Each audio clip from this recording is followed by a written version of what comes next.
Welcome to the Deep Dive. Today, we're digging into some really intense sources about end times prophecies, and specifically human nature, centered on this, well, frankly, chilling idea. If you touch what I cherish, I'll even kill my own child. Yeah, that statement, it really hits hard, doesn't it? It grounds all the theology we're about to discuss. Yeah. You're sort of looking beyond just interpreting Revelation chapters here. We're connecting these apocalyptic judgments back to something very human, greed. You know, the obsession with earthly treasure. The source calls it mammon, Baal, basically money. Okay, so greed as the root. What's our main goal with this analysis then? Are we focusing on just how big the judgment gets, or more on why people, well, don't change even when things get catastrophic? Let's start with the scale, because it's pretty staggering. Think about the fifth trumpet in Revelation. You have these locusts coming from the bottomless pit, but crucially, the text says they only harm the unsealed. The unsealed, so those without faith, essentially. Exactly. Which, according to the source, really underlines this point about valuing heavenly treasures over earthly ones. Believers shouldn't be totally invested down here. And it escalates quite a bit from there, right? The sixth trumpet. Oh, definitely. When that sixth angel blows, the sources describe this huge, immense war breaking out. The judgment results in the death of 1/3 of humanity. Just try to wrap your head around that number. 1/3. That's almost unthinkable. It's terrifying. And what's really striking is how the source immediately connects this to our world right now. It points out that killing 1/3 of the population, well, it's actually feasible today. Think nuclear weapons, chemical warfare. Right, so it's not just ancient prophecy, it's a present possibility. We're encouraged to watch current events, current wars. Precisely. As potential signs, yes, it makes the whole thing feel very tangible, very immediate. Okay, that potential for disaster makes sense. But hang on, there's this other idea, isn't there? That Jesus will return like a thief in the night. How does that fit if there are supposedly clear signs like 1/3 of humanity dying? That's a great question. The sources tackle this directly. They reference 1 Thessalonians, where it says believers are not in darkness for that day to surprise them.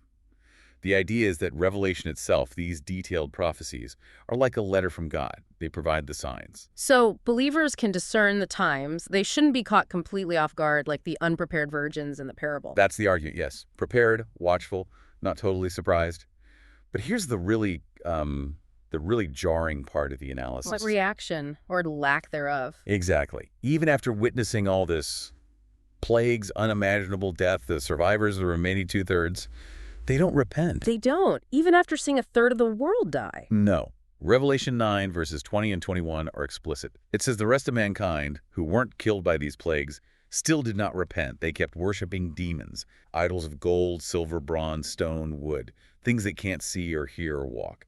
And crucially, they didn't repent of their murders, their magic arts, their sexual immorality, or their thefts. Wow. That just seems completely counterintuitive. You'd think that level of disaster would force a change, wouldn't you? You would think, but the source suggests people always want something more.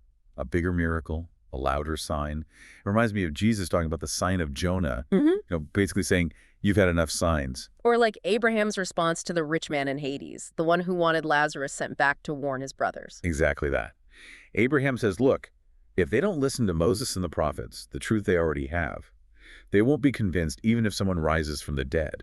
The desire isn't really for truth, it's to protect their idols. Which brings us full circle, back to that really disturbing parable you mentioned at the start, the one that gives this deep dive its title. Right. The story of the man obsessed with luxury cars because of trauma from a poor childhood. And his son scratches one of the cars with a nail.